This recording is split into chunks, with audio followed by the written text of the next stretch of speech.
బ్రహ్మగారు పిలిచి, పార్వతీదేవి శాప కారణం చేత మీ భార్యల యందు మీకు సంతానం కలగరు, కాబట్టి మీరు వానరకాంతల యందు మీ తేజస్సు నిక్షేపించి, అప్సరసల యందు మీ తేజస్సు నిక్షేపించి బలవంతులైనటువంటి పుత్రులు కలిగేటట్టుగా మీరు జాగ్రత్త తీసుకోండి అని చెప్పాడు. సర్వాస్త్ర గుణ సంపన్నాన్ అమృత ప్రాశనానివా. అమృతం తాగిన వాళ్ళు ఎంత బలాఢ్యులై ఉంటారో, సర్వశాస్త్ర విశారదులై ఉన్నటువంటి వాళ్ళు ఎలా ఉంటారో అటువంటి బిడ్డల్ని మీరు కనండి, రామచంద్రమూర్తికి సాయం చేయవలసి ఉంటుంది అన్నారు. అప్సరస్సు చ ముఖ్యాసు గంధర్వీణాం తనూషు చ యక్ష పన్నగ కన్యాసు వృక్ష విద్యాధరీషు చ కిన్నిరీణాంచ గాత్రేషు వానరీణాం తనూషు చ సృజధ్వం హరిరూపేణ పుత్రాంస్తుల్య పరాక్రమాన్ పూర్వమేవ మయా సృష్టో జాంబవాన్ వృక్షపుంగవః జృంభమాణస్య సహసా మమ వక్త్రాదజాయత. ఆయన అన్నాడు, మీ భార్యల వలన సంతానం కలగదు కాబట్టి గంధర్వకాంతలు, యక్షకాంతలు, పన్నగకాంతలు, నాగకాంతలు, వృక్షకాంతలు, విద్యాధరకాంతలు, వానరకాంతలు, వీరి యందు మీ తేజస్సుని నిక్షేపించి మీతో సమానమైన బలం కలిగినటువంటి వానర వీరుల్ని సృష్టించండి. నేను ఇతపూర్వమే ఒకనకొకప్పుడు నా సభలో కూర్చుని ఆవులించాను. ఆవలించినప్పుడు నా నోటిలోంచి ఒక వానరం ఒకటి బయటికి దూకింది.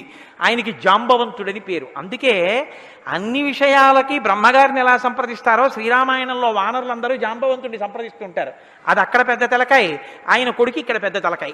అందుకని జాంబవంతుడు పెద్దవాడు, మహా బలపరాక్రమాలు కలిగినటువంటి వాడు. ఒకానొకనాడు శ్రీ మహావిష్ణువు త్రివిక్రమ స్వరూపంతో భూమిని దానం బట్టి ఆయన ఇంతంతై వటుడింతయ్యి మరియుతానింతయ్య భోవీధిపై అంతైద అని అంత పెద్దవాడైపోయి భూమండలాన్ని, ఆ స్వర్గలోకాన్ని అంతటినీ ఆక్రమించేసినప్పుడు 21 పర్యాయములు ప్రదక్షిణం చేశాడు జాంబవంతుడు. అంతటి బలశాలి. కాబట్టి నా నోటి వెంట జాంబవంతుడు పుట్టాడు, మీరు కూడా సృష్టించండి అన్నాడు. వానరేంద్రం మహేంద్రాభం ఇంద్రో వాలినమూర్జితం సుగ్రీవం జనయామాస తపన తపతాంబర. ఇంద్రుని యొక్క అంశతో వాలి పుట్టాడు. అలాగే సుగ్రీవుడు అనబడేటటువంటి వానరుడు సూర్యుని యొక్క అంశతో జన్మించాడు. అలాగే బృహస్పతి త్వజనయత్తారం తారం నామ మహాహరిం. బృహస్పతి తన అంశతో తారుడనేటటువంటి వానరుణ్ణి సృష్టించాడు. సర్వవానర ముఖ్యానాం బుద్ధిమంతం అనుత్తమం. బృహస్పతి ఎటువంటి బుద్ధి కలిగినటువంటి వాడో ఈ తారుడనబడేటటువంటి వానరుడు కూడా అంత బుద్ధి కలిగినటువంటి హరివీరుడు. ధనదస్య సుత శ్రీమాన్ వానరో గంధమాదన. కుబేరుని యొక్క అంశతో కుబేరపుత్రుడిగా వానర రూపంలో గంధమాదనుడు పుట్టాడు. విశ్వకర్మాత్వజనయత్ నలన్నామ మహాహరిం. విశ్వకర్మ యొక్క అంశలో నలుడనేటటువంటి వానరుడు జన్మించాడు. వింటున్నారా గోపాలకృష్ణ గారు? విశ్వకర్మ అంశలో నలుడు జన్మించాడు. పావకస్య సుత శ్రీమాన్ నీలోగ్ని సదృశ ప్రభవ.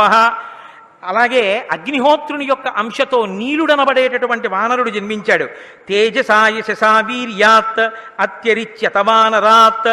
అపారమైనటువంటి తేజస్సు, వీర్యవంతులైనటువంటి వానరుల్ని సృజించారు. రూపద్రవిణ సంపన్నౌ అశ్వినౌ రూపసమ్మతౌ మైందంచ ద్వివిధంచైవ జనయామాసతు స్వయం. చాలా రూపవంతులైనటువంటి తేజస్సు కలిగినటువంటి అశ్వినీ దేవతలు మైందుడు, ద్వివిధుడు అనబడేటటువంటి 2 వానరుల్ని సృష్టించారు. వరుణో జనయామాస సుషేణం వానరర్షభం. వరుణుడు సుషేణుడు అనబడేటటువంటి వానరుణ్ణి సృష్టించాడు. శరభం జనయామాస పర్జన్యస్తు మహాబలం. అలాగే పర్జన్యుడు ఒక వానరకాంతయందు తన తేజస్సుని నిక్షేపించి శరభుడు అనబడేటటువంటి వానరుణ్ణి సృజించాడు. మారుతస్యాత్మజ శ్రీమాన్ హనుమాన్ నామవీర్యవాన్ వజ్ర సంహననోపేతో వైనతేయ సమోజవే సర్వవానర ముఖ్యేషు బుద్ధిమాన్ బలవానపి. వాయుదేవుని యొక్క అంశతో అందరు వానరులలోనూ కూడా బలాఢ్యుడైనటువంటి వాడు, గొప్ప బుద్ధిబలం కలిగినటువంటి వాడు, మహాత్ముడైనటువంటి వాడు, రామచంద్రమూర్తి యందు అపారమైనటువంటి భక్తి కలిగిన వాడు, ఎవరిని స్మరించినంత మాత్రం చేత బుద్ధి, వాగ్బలము, ఆరోగ్యము కలుగుతాయో అంతటి తేజస్సంపన్నుడైనటువంటి శ్రీ హనుమ జనించారు. కాబట్టి వాయుదేవుని యొక్క అంశతో వచ్చినటువంటి వారు హనుమంతుడు. ఇలా ఈ వానర వీరులందరూ సృజింపబడ్డారు. వీళ్ళు ఎంతటి బలం కలిగిన వారంటే, వీరు కాక ఇతర అంశాలతో వచ్చినటువంటి వాళ్ళు కొన్ని కోట్ల వానరములు సృజింపబడ్డాయి.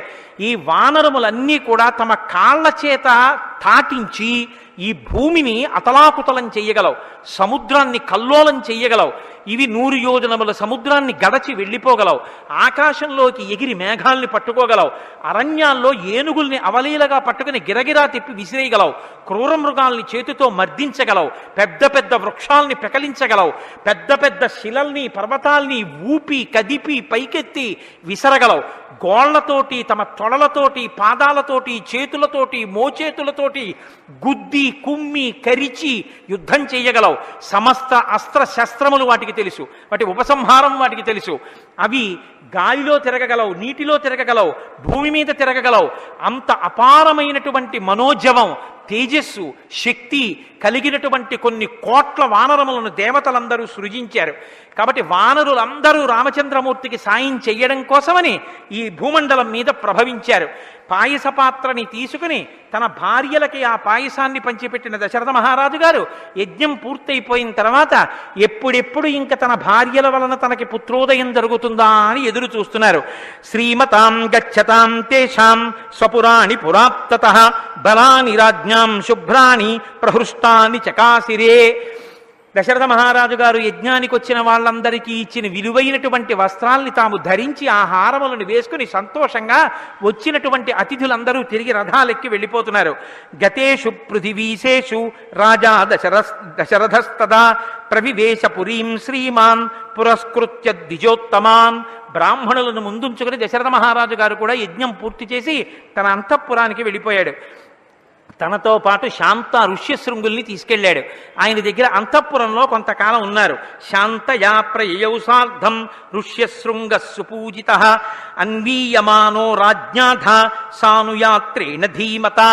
శాంతతో కలిసి అంతఃపురంలో కొంతకాలం ఉన్నటువంటి ఋష్యశృంగుడు తన మామగారైనటువంటి రోమపాదుడితో కలిసి తరువాతి కాలంలో దశరథుడి చేత పూజలు అందుకుని ఆయన కూడా వెళ్ళిపోయాడు.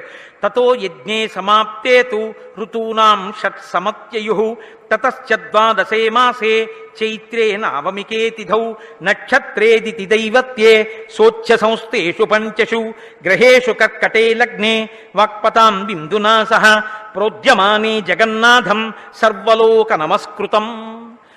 చైత్రమాసంలో 12 ఋతువులు పూర్తయిన తర్వాత, 1 సంవత్సర కాలం పూర్తయిన తర్వాత, 6 ఋతువులు పూర్తయ్యాక చంద్రుడు బృహస్పతితో ఉండగా కర్కాటక లగ్నంలో పునర్వసు నక్షత్రంలో నవమి తిథి నాడు 5 గ్రహములు కుజుడు సూర్యుడు చంద్రుడు మొదలైనటువంటి వారు ఉచ్చస్థితిలో ఉండగా సర్వలోక నమస్కృతం అన్ని లోకముల చేత నమస్కరింపబడేటటువంటి జగన్నాథుడైనటువంటి పరమేశ్వరుడు సాక్షాత్ శ్రీ విష్ణువు కౌసల్యానందవర్ధనుడై రామచంద్రమూర్తిగా ఈ లోకంలో ఆవిర్భవించారు. కౌసల్యా దశరథులకి మొట్టమొదటి కొడుకుగా మహానుభావుడు రామచంద్రమూర్తి ఆవిర్భవించారు. కౌసల్యాజనయద్రామం సర్వలక్షణ సంయుతం విష్ణోరర్ధం మహాభాగం పుత్రం ఐక్ష్వాకువర్ధనం. ఇక్ష్వాకు వంశమంతా తరించిపోయేటట్టుగా ఆ రామచంద్రమూర్తి ఈ లోకంలో ఆవిర్భవించగానే దేవతలందరూ కూడా దుందుబులు మ్రోగించారు. అదిగో దేవదుందుబులు మ్రోగినట్టే దేవాలయంలో దుందుబులు మ్రోగుతున్నాయి. మంగళధ్వనులు చేశారు. ఆ కౌసల్యాదేవి ఆ పక్కన పుట్టినటువంటి ఆ రామచంద్రమూర్తిని తన దగ్గరకి తీసుకుంటే ఇంద్రుడితో కలిసి ఉన్నటువంటి అదితి ఎలా ప్రకాశించిందో అలా ప్రకాశించిందట తల్లి. కౌసల్యాసు సువేతేన పుత్రేణ అమిత తేజస యథా వరేణ దేవానాం అదితిర్వజ్రపాణిన భరతో నామ కైకేయ్యాం జజ్ఞే సత్యపరాక్రమః సాక్షాత్ విష్ణోశ్చతుర్థాంశః సర్వైః సముదితో గుణైః. కైకేయి భరతుడు అనబడేటటువంటి పేరు ఉంచబడవలసినటువంటి కుమారుణ్ణి రామచంద్రమూర్తి తరువాతి బిడ్డగా ప్రసవించింది. కాబట్టి రామచంద్రమూర్తి తర్వాత పుట్టినటువంటి వాడు భరతుడు. అధ లక్ష్మణ శత్రుఘ్నౌ సుమిత్రా జనయచ్యుతౌ వీరౌ సర్వాస్త్రకుశలౌ విష్ణోరద్ధ సమన్వితౌ. లక్ష్మణుడు శత్రుఘ్నుడు వీళ్ళిద్దరూ ఆశ్లేష నక్షత్రంలో కవల పిల్లలుగా సుమిత్రాదేవికి జన్మించారు. పుష్యే జాతస్తు భరతో మీనలగ్నే ప్రసన్నధీహి. భరతుడు మీనలగ్నంలో జన్మించాడు, పుష్యమీ నక్షత్రంలో జన్మించాడు. గుణవంతో నిరూపాశ్చ రుచ్యా ప్రష్టోపదోపమాః జగుఃకలంచ గంధర్వ నృతశ్చాప్సరోగణాః దేవదుందుభయో నేదుః పుష్పవృష్టిశ్చ ఖాచ్యుతాః ఉత్సవశ్చ మహానాసీత్ అయోధ్యాయాం జనాకులః రథ్యాశ్చ జనసంబంధ నటనర్తక సంకులాః గాయనైశ్చ విరావిణ్యో వాదనైశ్చ తథాపరైః ప్రదేయాంశ్చ దదౌ రాజా సూతమాగధవందినాం బ్రాహ్మణేభ్యో దదౌ విత్తం గోధనాని సహస్రశః. రామచంద్రమూర్తి, లక్ష్మణమూర్తి, భరత శత్రుఘ్నులు ఈ లోకంలో ఆవిర్భవించగానే ఆకాశంలో అప్సరసలందరూ నాట్యం చేశారట. దేవదుందుబులు మోగాయి, పుష్పవృష్టి కురిసింది, దేవతలు సంతోషించారు. కోసల రాజ్యం అంతటా ఉత్సవమే. వచ్చిన యాత్రికులందరూ కూడా సంతోషాన్ని ప్రకటించారు. పౌరులందరూ కూడా తమ ఇళ్లల్లోనే పెద్ద పండగ జరుగుతున్నట్టుగా పతాకాలు పైకెత్తారు. గొప్ప ఉత్సవం, ఎక్కడ చూసినా ఆనందం. దశరథ మహారాజు గారికి సంతానం కలిగింది. అశ్వమేధయాగం పుత్రకామేష్టి చేస్తే అపురూపమైనటువంటి కొడుకులు, సాక్షాత్తు విష్ణువే కొడుకులుగా పుట్టారు. సర్వగుణములతోటి శోభించేటటువంటి పిల్లలు, మనుష్య జాతి కీర్తి ప్రతిష్టలు నిలబెట్టగలిగినటువంటి ధర్మాత్ములు. ఏ మహానుభావుడి పేరు చెప్పుకుంటే పాపరాశి ధ్వంసమైపోతుందో అటువంటి మహాపురుషులు ప్రభవించారని వాళ్ళందరూ సంతోషంతో నటీనటులందరూ నాట్యం చేశారట, నాటకాలు వేశారట, అందరినీ వినోదింపచేశారట, నృత్యం చేసేవాళ్ళు నృత్యం చేశారట. వంది, మాగది, సూతులు మొదలైన వాళ్ళని పిలిచి దశరథ మహారాజు గారు కొన్ని లక్షల గోవుల్ని, బంగారు కాసుల్ని, ద్రవ్యాన్ని దానం చేశారు. వచ్చినటువంటి వాళ్ళందరినీ కానుకలతో సంతోష పెట్టారు. రాజ్యమంతా ఎక్కడ చూసినా ఎంతో సంతోషంగా ఉంది. 11వ రోజు పూర్తయింది, పురిటి మైల తీరింది. తీరిన తరువాత ఆ పుట్టినటువంటి నలుగురు పిల్లలకి పేర్లు పెట్టమని దశరథ మహారాజు గారు కులగురువైనటువంటి వాడు, పురోహితుడైనటువంటి వాడు వశిష్ఠ మహర్షిని అభ్యర్థించారు. పెడితే తాతగారు పెట్టాలి, లేకపోతే గురువు గారు పెట్టాలి. అంతేకాని లేక పుట్టారని పేర్లు దశరథ మహారాజు గారు పెట్టుకోలేదు, గురువు గారిని పెట్టమన్నారు. ఈ లోకానికి వశిష్ఠ మహర్షి ఇక్ష్వాకు వంశానికి పౌరోహిత్యం చేసి మనకిచ్చిన కానుక రామనామం. అందుకని ఆ నామాన్ని చెప్పుకుంటే రాబో తరాలన్నీ మనుష్య జాతి తరిస్తుందని ఒక ఒత్తు లేకుండా అష్టాక్షరీ మహామంత్రంలోంచి ఒక బీజాక్షరాన్ని, పంచాక్షరీ మహామంత్రంలోంచి ఒక బీజాక్షరాన్ని, ఏ 2 బీజాక్షరాలు లేకపోతే ఆ మంత్రాలకు అర్థమే ఉండదో అటువంటి బీజాక్షరాల్ని తీసుకుని అగ్ని బీజం ఒకటి, అమృత బీజం ఒకటి, ఆ రెండిటినీ కలిపి రామ అని నామకరణం చేశారు. కాబట్టి జ్యేష్ఠం రామం మహాత్మానం భరతం కైకయీసుతం సౌమిత్రిం లక్ష్మణమితి శత్రుఘ్నం అపరం తథా. పెద్దవాడికి రామ అని నామకరణం చేశారు. రెండవ వాడికి కైకేయీసుతుడికి భరత అని నామకరణం చేశారు. సౌమిత్రిం లక్ష్మణమితి, లక్ష్మణస్వామి అని సుమిత్ర యొక్క కుమారుడికి నామకరణం చేశారు. 4వ వాడికి చిట్ట చివర పుట్టిన వాడికి శత్రుఘ్నుడు అని నామకరణం చేశారు. ఈ పేర్లు ఎంత దూరదృష్టితో పెట్టారో. ఆ పిల్లలు వంశం తరించడం కాదు, మనుష్య జాతి తరించాలని పెట్టారు.